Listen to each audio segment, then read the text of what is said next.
Ok. Alors, heureux de t'avoir en guest star parmi nous. Hein. Voilà, Samuel. Alors, on était sur les halakhot de Yehoud, donc qui vont se terminer la semaine prochaine. Le dernier cours avant l'été sera sur la semaine prochaine. Tu penses être là? Tu pars mardi, toi. Ouais. Donc lundi peut-être, possible? Ah ouais. Ouais. Possible, bon, éventuellement, c'est sympa, ce sera un résumé de tout, ce serait sympa. Alors, donc, on avait vu plein de dynimes par rapport à Yehoud depuis les Gmarot, on avait vu le Shulchan Aruch, tout ça. On avait vu deux dynimes, précisément celui de les deux cas de figure en fait où le Yehoud c'était permis, selon la Gemara. C'était quand le mari de la femme était dans la ville, donc elle pouvait s'isoler avec un homme, sous diverses clauses quand même. Et la deuxième clause, c'était aussi quand la porte de la maison est donnée sur le domaine public.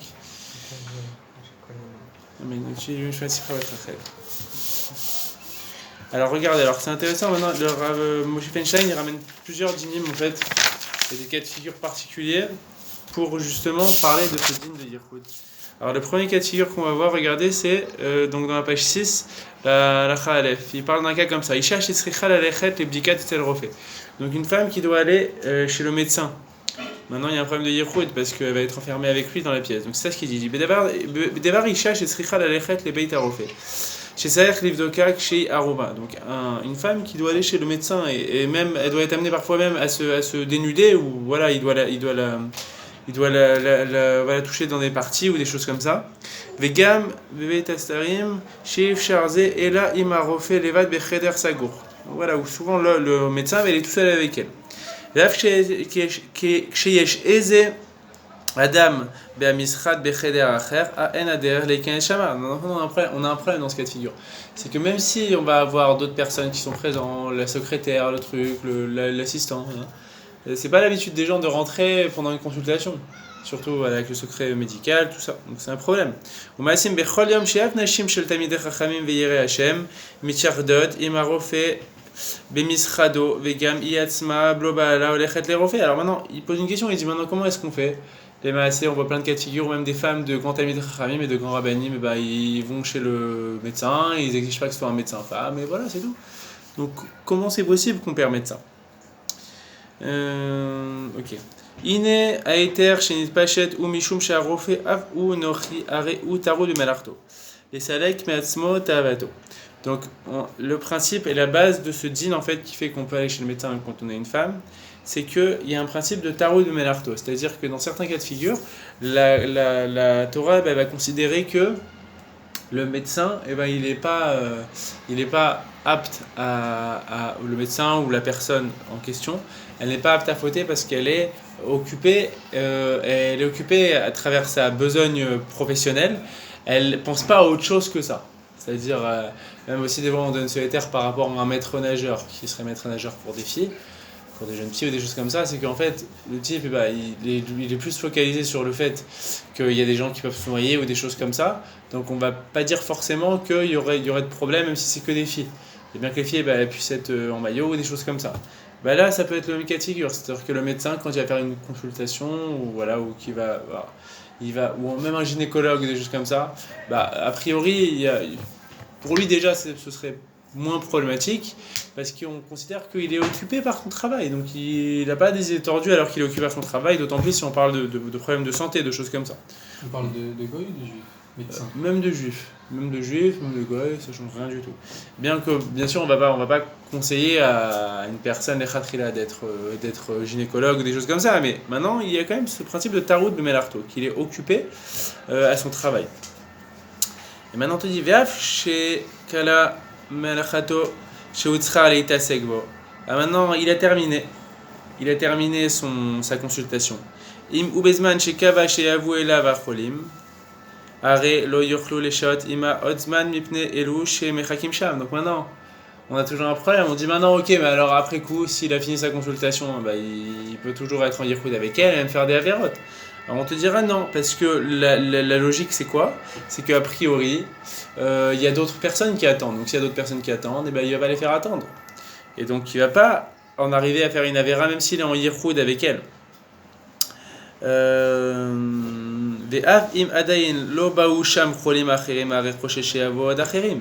s'il n'y a pas encore de patients dans la salle d'attente, il y en a d'autres qui peuvent arriver à tout moment. Vekshenir ehi be'acharona sheyoda sheyoter lo yavou. Maintenant, imaginons c'est la dernière consultation, la dame qui est venue, et personne ne va venir après. Alors là, on n'aurait plus ce problème.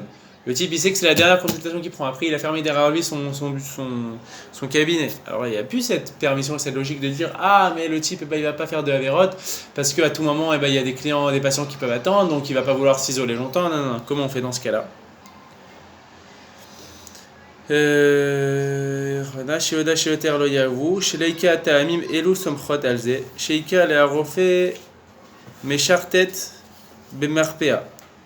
Donc la seule possibilité dans ce cas-là, c'est la dernière consultation avec une femme, c'est de dire que s'il y a par exemple l'assistante ou quelqu'un dans le bureau ou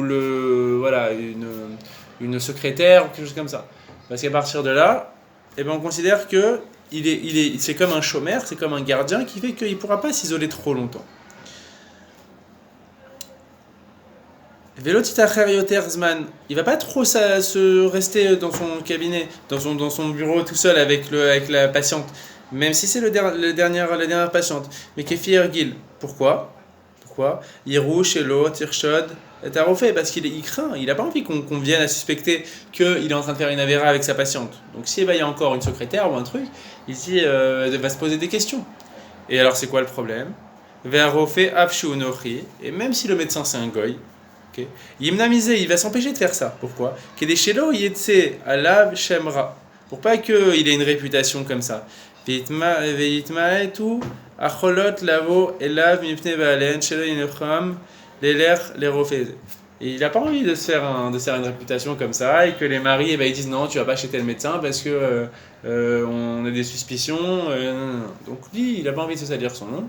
Donc si à partir du moment où il y a une dernière personne qui est là, qui peut faire office de chômeur, alors il n'y aura pas d'interdit, il n'y aura pas de crainte. Donc, ok. Aval, ma chez Michardot imarofe av she'en lo meshartet ve'af achar azman ve'gam al yedei yichud zman meyuchal la be'atzma nirei she'en le'atir ומאוחרת לקחת עמה אחד מבנים ok. Donc maintenant, si maintenant c'est le cas de figure où c'est la dernière consultation et qu'il n'y a personne à part lui et la patiente et le médecin, ce qui peut être un cas de figure courant, il y a plein de médecins qui n'ont pas de secrétaire. Surtout maintenant avec les secrétariats à distance comme ça, où ils t'appellent un numéro du cabinet du médecin et ils te disent bonjour secrétariat du docteur Intel, peut-être, mais en réalité ils ne sont pas du tout là, c'est des serveurs qui centralisent tout. Et c'est juste quand il y a l'appel, ça s'affiche dessus pour quel cabinet la personne a appelé. Juste quand tu réponds, il dit cabinet du docteur Intel. Mais en fait, pas du tout, ils sont pas là-bas. Donc très souvent, maintenant, les médecins, pour faire des économies, ils sont tout seuls maintenant, ils n'ont plus besoin. Ils payent un serveur 100 ou 200 euros par mois et ils sont peinards. Donc là, ce sera un problème si c'est la dernière consultation et qu'il est tout seul. Et donc, comment on fait dans ce cas-là? Il faudrait que la femme vienne avec son fils, qui a un certain âge, au minimum 5, 6 ans, ou sa fille. Mais une personne qui est indigne de chômeur ou, pour toute raison, son mari.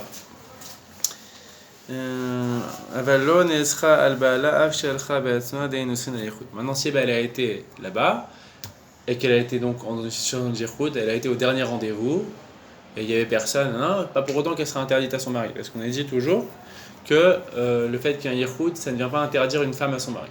Okay. Donc ça c'était le premier din. Alors le deuxième din qui ramène, il te dit comme ça, il dit Ofen aeter bechalon patoar les reshut arabim.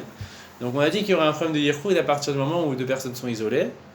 Donc maintenant, dans certains cas on a dit que pour la femme c'est plus facile si son mari est dans la ville, ou même pour un homme si la porte du reshut arabim, si la porte elle donne sur le reshut arabim. Maintenant, si la porte elle donne sur le reshut arabim, il faut qu'on va le voir plus loin, qu'il y ait soit des personnes qui puissent rentrer, ou que soit qu'il y ait des personnes qui sonnent à tout moment, des choses comme ça. Maintenant, si c'est pas le cas, il y a une autre possibilité, c'est ce qu'il dit. Quel est le din si par exemple, la maison dans laquelle il y a un isolement entre un homme et une femme, la fenêtre elle donne directement sur le reshut arabim, sur le domaine public. Donc dans une fenêtre qui donne sur le reshut arabim, sur le domaine public, ou les khatser, ou qui donne sur une cour ou sur une résidence, chez Nimtim Sham Arbe Inche, où il y a beaucoup de passages, beaucoup de gens qui viennent, qui voient. Im ou les malam comme chez Sirot Derer Sham. Si maintenant le type il habite au 10e étage, même pas 10e étage, il habite au 5e étage, il n'y a pas vraiment beaucoup de visibilité dessus. À la limite, c'est lui qui voit ce qui se passe dans la rue, mais les gens ils vont pas avoir la tête rivée sur ce qui se passe au 5e étage. Ok, donc concrètement, si le type il est au rez-de-chaussée ou s'il est au premier étage, ok. Alors pour lui, ce sera moutard. Par contre, ici, c'est pas le cas. Il n'y a pas beaucoup de visibilité sur ce qui se passe chez lui. 3, 4, même 2, 3, 4, 5e étage. Okay. Assour, ce sera interdit. On ne pourra pas en tout cas dire que comme la fenêtre donne sur le Reshut Arabim, alors il n'y a pas de problème. Alors, après la question c'est, si maintenant il est à un étage élevé, mais qu'il y a un vis-à-vis direct, on va dire, avec d'autres maisons ou d'autres immeubles. Bon, par exemple, ici, je sais, chez mes parents, on voit l'hôtel en fait. L'hôtel ici, bon, pas grand-chose, mais je sais des fois, quand je Shabbat ici, je vois des gens comme ça à l'hôtel qui font leur valise, font leur truc. Donc, alors il faudrait voir à partir de quand est-ce qu'on dit que ce vis-à-vis, il peut suffire pour dire qu'il n'y a pas Yirkoud. Il faudrait un minimum que ce soit dérangeant et que ce soit quelque chose, un frein à la personne en fait pour ne pas faire de Averot. Mais on va dire dans le cas de figure basique en tout cas, la personne, si il va pas y avoir de passage ou de personnes qui vont voir, ce sera un problème. Donc maintenant, donc si maintenant, alors je reprends la ligne, on avait dit Darkan chez les Kanas Befen Kazé, on avait dit comme ça, on avait dit Dirot Deracham Assour, Ve'afim Efchar Litfos Velikanes. On te dit même si ça, on peut y accéder en grimpant par cette fenêtre. Ça veut dire, imaginons que c'est une personne, elle habite dans une petite résidence, un petit immeuble de 2 étages, 2-3 étages, ça donne sur une cour. Okay. Il n'y a pas de visibilité, il n'y a pas de passage, il n'y a rien. Ah, maintenant la personne a dit, ok, c'est vrai qu'on ne voit pas ce qui se passe chez moi, mais on peut monter par là, il y a même des gens qui passent par la fenêtre des fois quand ils viennent. Ok, bon, comme c'est pas l'habitude de passer par une fenêtre pour rentrer chez quelqu'un, alors on ne va pas permettre, du fait que c'est un point de passage, on va pas permettre et dire qu'il n'y aurait pas de problème de Yirkoud. C'est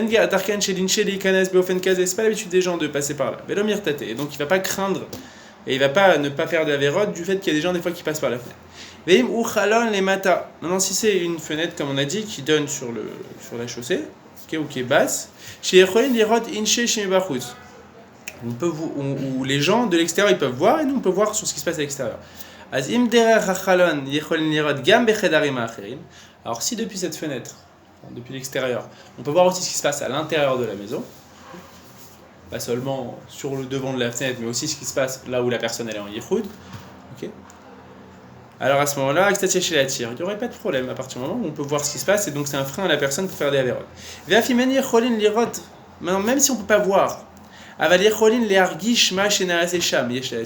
si on ne voit pas clairement, mais on sent ce qui passe à l'intérieur. C'est-à-dire que, par exemple, c'est pas isolé, on entend tout ce qui se passe, même quand les gens parlent, on entend, ou des choses comme ça.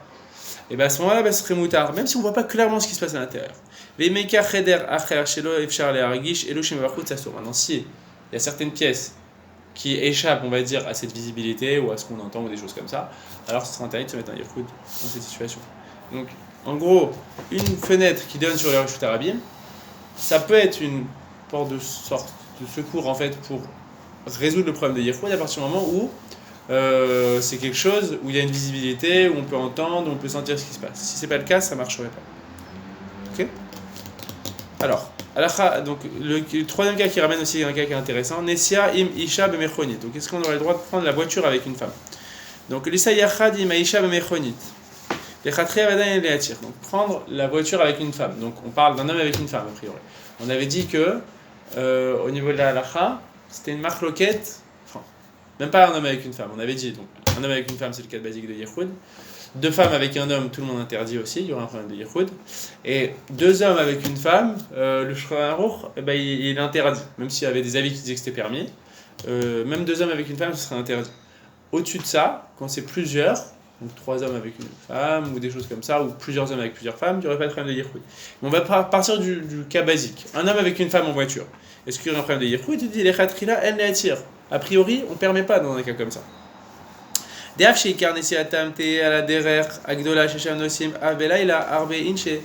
même si la personne prend une voiture, ou même la nuit, il y a beaucoup de personnes qui passent par cet itinéraire, okay.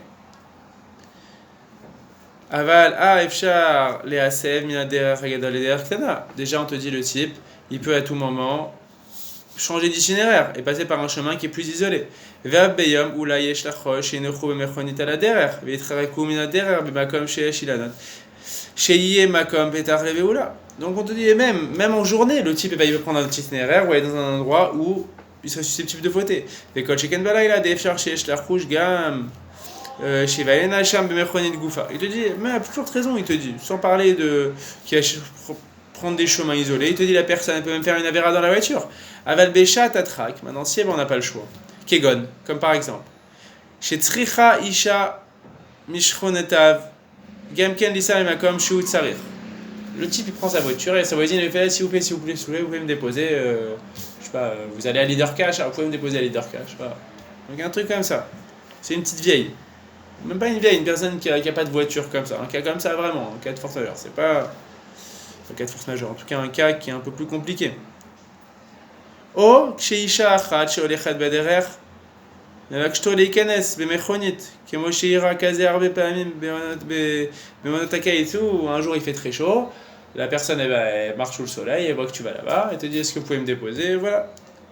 Chez Imlo Ikensu, les Mechonit, Chamrouala, Shoutsar, Aïn, Verzari. Et si tu lui dis non, je suis désolé, il y a Yirkoud, et ben tu vas être considéré comme quelqu'un comme une pince ou comme une personne qui est cruelle. Quand c'est des goyotes ou quand c'est des gens pas religieux, il peut même y avoir une haine qui peut s'instaurer. C'est-à-dire si tu lui dis non, je suis désolé, c'est interdit pour nous d'être en Yirkoud, et ben la personne peut même te haïr si tu fais ça. Donc dans un cas comme ça, et ben tu pourrais permettre. Mishum des mashmadet rushin, medina les shemayate minaderer. Beksherin. Et là, Shemayit Kafayetzer Veyavro Bemakom Shemitim. Parce qu'en réalité, dans un cas comme ça, on va permettre Bediavad a posteriori.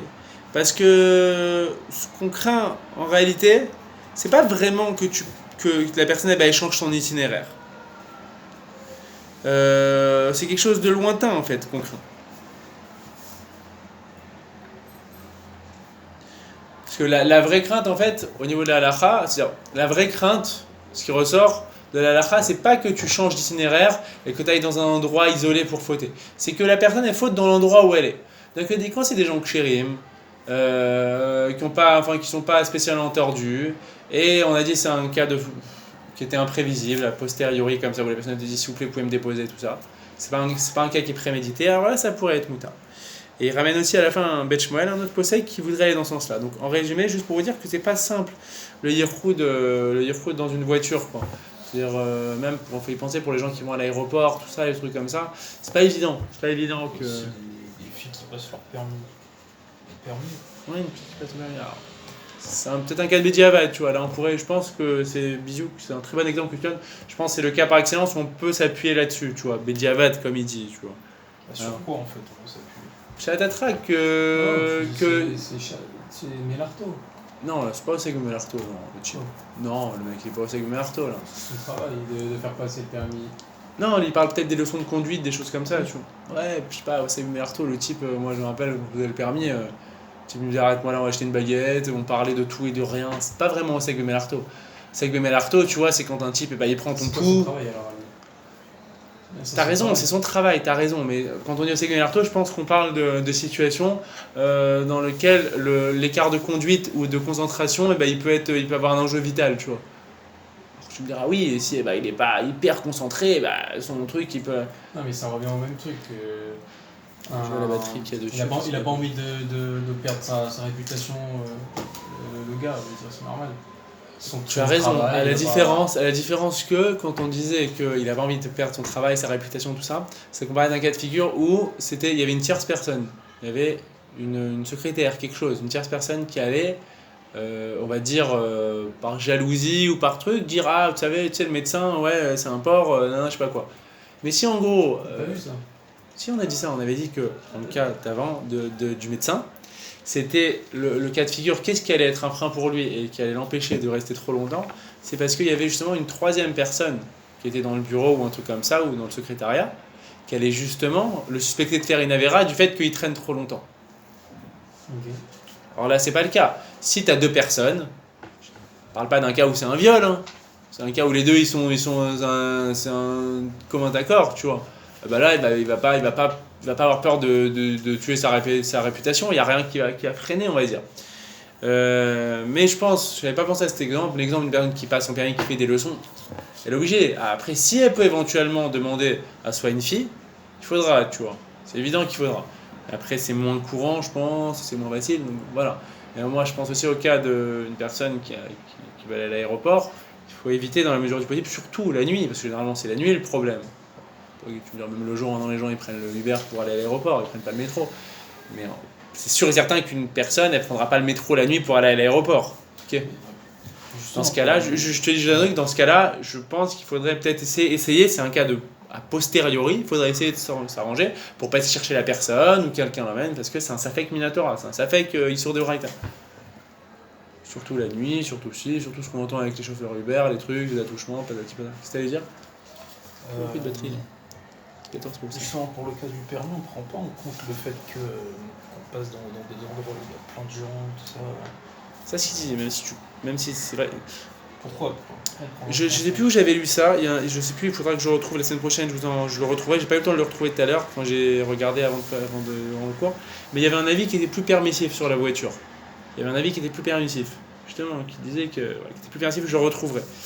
Mais le Ramosh Feinstein, qui est plutôt généralement permissif, là il interdit, et il te dit que même si l'essentiel, c'est pour ça qu'à la fin, tu vois, il te dit, bon, posteriori, si on n'a pas le choix, on peut, non, surtout qu'il y a un Bech Moel qui dit ça, il ramène, il allège un petit peu le din. C'est parce qu'il te dit que la crainte essentielle, c'est que on faute à l'endroit où on est. Alors il te dit, la vraie crainte quand une personne prend la voiture la nuit, surtout s'il y a du monde, là c'est pas qu'il faute dans leur voiture, mais c'est peut-être qu'ils changent d'itinéraire, qu'ils aillent dans un endroit isolé, un truc comme ça, tu vois. Donc c'est pour ça que, justement, après coup, il analyse et il dit, bon, c'est vrai qu'on pourrait peut-être être un peu plus méquille, parce que c'est pas l'essentiel de la crainte qui faute. Qui change de chemin. Okay, tu vois, ça n'a rien à voir avec Yehoud en fait. Si. Le histoire de Yehoud, c'est toujours de peur qu'ils en viennent à fauter. Donc on n'a pas le droit de se mettre dans cette situation de peur qu'on en vienne à fauter. Parce que là j'ai l'impression qu'on a peur qu'il change de chemin pour. Mais s'il n'était pas dans cette situation. Après. Non. Là il est en Yehoud. Il est en Yehoud là. Ils sont en Yehoud tous les deux. T'as raison, l'essentiel, c'est ça ce qu'il dit à la fin. L'essentiel de la crainte du Yehoud, c'est qu'il faute à même l'endroit où ils sont, comme tu dis. Parce que le principe de Yehoud, c'est fauter sans avoir peur qu'il y ait quelqu'un qui intervienne ou qui nous voit. Donc, t'as raison, c'est pour ça qu'à la fin, il te dit, c'est peut-être par rapport à ça qu'il dit ça. Il dit, l'essentiel de la crainte, c'est qu'on faute à même l'endroit où on est. C'est pas qu'on en vienne justement à changer d'itinéraire tu vois, parce que c'est encore une fois, c'est plus lointain et t'as raison, ça s'éloigne un petit peu du Yehoud ça. C'est qu'il n'y a pas de Yehoud, la preuve, on peut pas fauter dans l'endroit où on est en ce moment, puisqu'il y a des gens, il y a pas du passage. Donc de peur que peut-être il change d'itinéraire, qu'il aille dans un endroit plus tranquille, c'est plus lointain, t'as raison, c'est vrai ce que je dis. Mais toujours est-il que a priori, alors il faudra que je retrouve ce possèque, un possèque solide qui disait ça, qui disait qu'on était plus méquille sur la voiture, enfin que c'était moins dur d'utiliser, mais Rav Shaitan, il faut quand même tenir compte. Je pense que ça vaut le coup de ne pas se rentrer dans ce safek, Minatora, les khatrila, de se mettre dans un Yehoud en voiture. C'est pas bien. En pleine journée, après, c'est peut-être différent. Voilà. Pleine journée, choses comme ça, c'est peut-être différent. On peut peut-être voir. Mais en tout cas, une voiture la nuit, pour une femme, c'est pas simple. C'est pas simple. Alors. Ensuite, donc il y avait le dîne de Patar, les Reshut Arabim chez Adelet Neoula. Donc là aussi, c'est un dîne intéressant qui bon, tout le monde est en désaccord avec Rav Shaitan là-dessus. Pourquoi je vous dis ça que pour le dîne de la voiture, ça vaut peut-être le coup de tenir compte de ce qu'il dit. C'est parce que vous allez voir le dîne qu'il va donner ici, c'est un dîne qui est très méquel et que personne ne suit à part lui. Donc c'est pour ça que si lui, il est dur sur ce dîne de la voiture, ça vaut peut-être le coup d'en tenir compte. Il dit comme ça dans la Halakha Dalet. Les patar patoir les Reshut Arabim. Gvar biarti de afilo neula adelet kederer kol adaltot shederer kule alma bekrachim linol bipni mitzat shmira. Kivan shederer kule alma de shomin mi shenokef ala delet o mi shemeteltel ala paramon shenase lekar bo ba mi shevipnim veshoel miou. Donc il dit comme ça, une personne qui ferme la porte à double tour. A priori, on a dit que quand c'est une porte qui donne sur le domaine public, il n'y aura pas de problème de Yehoud. Maintenant, quel est le din si cette porte elle est fermée à double tour? Toute la logique de dire c'est une porte qui donne sur le domaine public, c'est qu'à tout moment il y a des gens qui peuvent rentrer. Okay. Maintenant, si Cette porte elle est fermée à double tour. Bah, personne ne sont pas plus embêtés que ça. Ils peuvent faire ce qu'ils veulent, personne ne pourra rentrer. À moins qu'il y ait une personne de l'extérieur qui ait des clés. Alors maintenant, il te dit quoi? Il te dit, moi je permets. Pourquoi? Parce que à tout moment, on peut sonner, la personne elle peut être dérangée. Donc si elle peut être dérangée, elle peut être amenée à être dérangée en gros, et ça peut être un frein aussi dans sa avéra. Et l'habitude des gens, généralement, quand on sonne, c'est d'aller à la porte et de dire qui c'est. Non, c'est pas de laisser couler. Les gens, justement, quand ils entendent que ça sonne, eh ben, ils sont dérangés, ils vont voir qui c'est, ils ouvrent et c'est ça. La philo et Kiro, même quand on les connaît pas, mamash, potear, chez Mevin, chez Ustam, Ish, Meroba, Deroba, Inche. Même quand c'est quelqu'un qu'on connaît pas, on a tendance généralement à ouvrir la porte et à demander qui c'est. Ok? Laika Isur Yichud, Sheu Bezman, chez Ba'in, Stam, Inish, les Baït. Donc il dit dans un cas comme ça, il n'y aura pas de problème de Yichud, à condition que ce soit une heure de la journée où il peut y avoir du passage. Parce que si la personne elle a un Yichud à minuit et la porte fermée à double tour, elle risque pas d'être dérangée par une personne qui va taper à la porte. Si par contre elle est en pleine journée, comme elle sait potentiellement qu'il y a des gens qui peuvent taper, alors ça va être un frein pour elle. Av Kshelo Odiu Kodem. Demirtate Shemain Kof Mi ou à la délette. Voilà, parce que la personne elle a peur qu'il y ait des gens qui tapent. Veillez Mochar Liftoar Techef. Et qu'elle soit obligée d'ouvrir tout de suite. Aval Bezman Shen Derech Inish Lavo. Par contre, quand c'est une période de la journée où une période où personne ne passe. Oh Bemakom Shelo Sheche Inish Lavo. Ou dans un endroit complètement isolé où il n'y a personne qui tapera à la porte. Eika Isur Yirchud chez Adelet Neula. Il y aura un problème de Yirchud à partir du moment où la porte elle est fermée à double tour. Verag Patouach Mamash, Leika Gam Az Isur Yirchud. Des Meachar, des Kil, des Kanes Mertate Af Meirchidim. Donc, en résumé, on peut fermer à double tour, selon Ramosh Feinstein, à partir du moment où il y aura, c'est une heure de la journée où il y a du passage, ou c'est une personne, où il y a des personnes qui vont être susceptibles de passer. C'est-à-dire que si c'est une personne, c'est une heure de la journée où des gens peuvent passer. Mais la personne, elle ne reçoit jamais personne, ou elle habite dans un pavillon complètement isolé. Ça ne nous aide pas. Donc il faut que ce soit quelqu'un sur le principe déjà et qu'il puisse avoir du passage. Donc voilà, donc là, dans ce cas-là, ce sera un moutard, selon Ramosh Feinstein. Personne ne le rejoint là-dessus. Donc si c'est pas le cas, même lui il te dira qu'il faut que la porte soit entrouverte. Ou sinon, il y en a qui permettent, dans un cas où la porte n'est pas entrouverte, elle est fermée, mais qu'on puisse accéder de l'extérieur. Donc si en France, ce n'est pas souvent le cas, il n'y a pas de poignée à l'extérieur, généralement en France. C'est plutôt à l'intérieur qu'il y a une poignée. Donc on voit, à l'extérieur, il n'y a pas de poignée. Mais si une personne a une poignée à l'extérieur, et que la porte elle est juste claquée, et a priori, il va se remoutard, dans un cas comme ça. Ok. Des questions?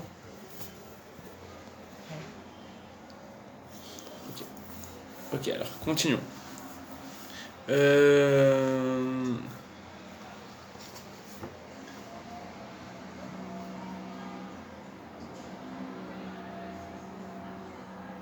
passez à la page 7.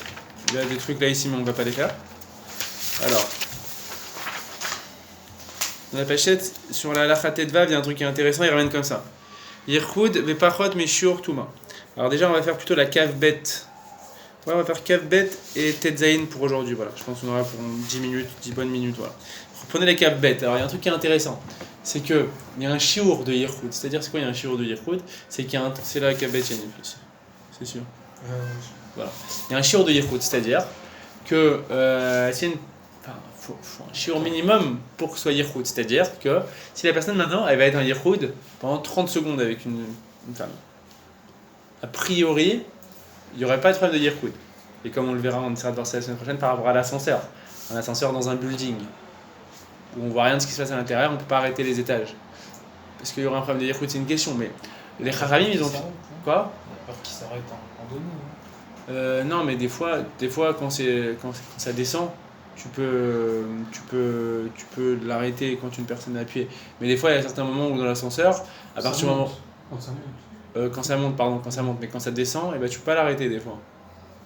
Quand ça monte, le truc qui s'arrête pas. Ou même, imagine, regarde, même sans voir descendre ou monter, quand le cycle il est enclenché. D'ailleurs, t'as raison entre chaque étage. Si par exemple toi t'es au 4e étage, okay. Moi je suis au 3e étage, et ça vient de s'arrêter au 3e étage, et toi au 4e étage tu viens d'appuyer, et ça monte. Okay. Donc là ça va s'arrêter à toi. Mais si par exemple toi t'appuies entre le 3e et le 4e étage, alors que ça a déjà commencé la montée, ça va pas s'arrêter. Tu vois? Non, ok, mais il n'y a pas le fait qu'il y ait toujours un risque. Par exemple, t'es au rez-de-chaussée, tu montes au 100e. Je veux dire, il y a 3 minutes qui se passent. Il n'y a rien qui te dit qu'à un moment donné, au 50e, il va pas s'arrêter. Quand ça monte, oui, mais pas quand ça descend. Alors, même quand ça descend. Non. Quoi, quand ça descend, ça s'arrête jamais. Tu fais d'entrée la descente. Généralement, ouais. Ça dépend, on descend aussi. Bah, non, Surtout dans les grandes immeubles. Bon, c'est à En tout cas, voir. en tout cas, chez nous, pas du tout. Tu Parfois, n'es pas la référence du monde, mais le monde ne tourne pas. Non, j'ai compris ce que tu veux dire. T'as raison. Non, t'as raison. Bon, en tout cas, regardez, c'est intéressant ce qu'il y a à dire quand même, parce qu'il y a un shiro yichud. C'est-à-dire que les Chaim, en gros, ils ont fixé qu'à partir du moment où la personne n'aura pas le temps de faire la Avera avec la femme, alors il n'y aurait pas de Issour de yichud. Alors, ça, ce qu'il y a à dire dans la halakha kavbet. Ashur, il est Issour yichud. Vada et Kashur, il est Issour yichud. Bien sûr qu'il y a un temps imparti dans la halakha pour appeler interdit de yichud. Si une personne a un yichud, elle est enfermée pendant 10 secondes avec une femme, il n'y a pas yichud. Alors, c'est quoi ce temps? Alors, il te dit déjà première chose, des chibuk venishuk. Alors maintenant, est-ce que ce temps, on aurait pu dire peut-être que ce temps, c'est le temps que l'homme et la femme se fassent des câlins ou s'embrassent? Et tu dis non, c'est pas ça ce qu'on va craindre. Pourquoi? Des chibuk venishuk, bien que au niveau de la halakha, embrasser une femme, af chez les Rambam Peref Kabet Isouré Bia halakha Aleph ou Isour de Oraita, bien que pour un homme, bien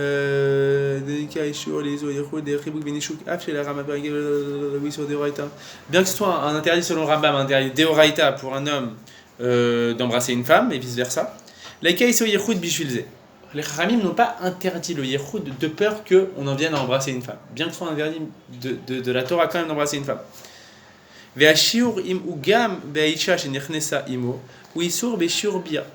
Donc maintenant, quel est le temps que vont craindre les Chachamim et sur lequel ils vont se baser pour interdire le yichud? C'est le temps que ça aurait pris pour avoir une relation avec la femme. Ok. Deu kede litzot betza veligmo. Alors, c'est une marque dans la Gemara, mais on tranche la halakha comme Rabbi Eliezer, qui te dit que le shiur, c'est quoi le temps? C'est l'équivalent de cuire des œufs et de les gober. Ok? Besota, là-bas dans Masechet Sota d'Avdalet. Maintenant, il te dit comme ça, il te dit, en plus de ça, il faudrait rajouter, en plus du temps de gober des œufs et de les cuire, okay, ça qui a été le temps, le temps minimal, on va dire, ou moyen, qui a été résumé par les Chachamim pour définir le temps d'une relation. Et là-dessus, il faudrait rajouter d'autres choses. Il faudrait rajouter d'autres choses. Donc, Nosaf lazé ktsat kishiur les shachev velivshot mavgadim. Il te dit, il parle crûment, quoi, bon, c'est la lacha, de s'allonger et d'enlever ses habits. Ad kede sheye avshirauyot, les galottes et avarim, jusqu'à ce que l'homme ait le temps de se déshabiller complètement. Vegam, les albish, et le temps de se rhabiller. Donc, tu rajoutes le temps de se déshabiller. La avera, le temps de se rhabiller. Kemitrila, donc comme avant, le mec qui doit pas être débraillé.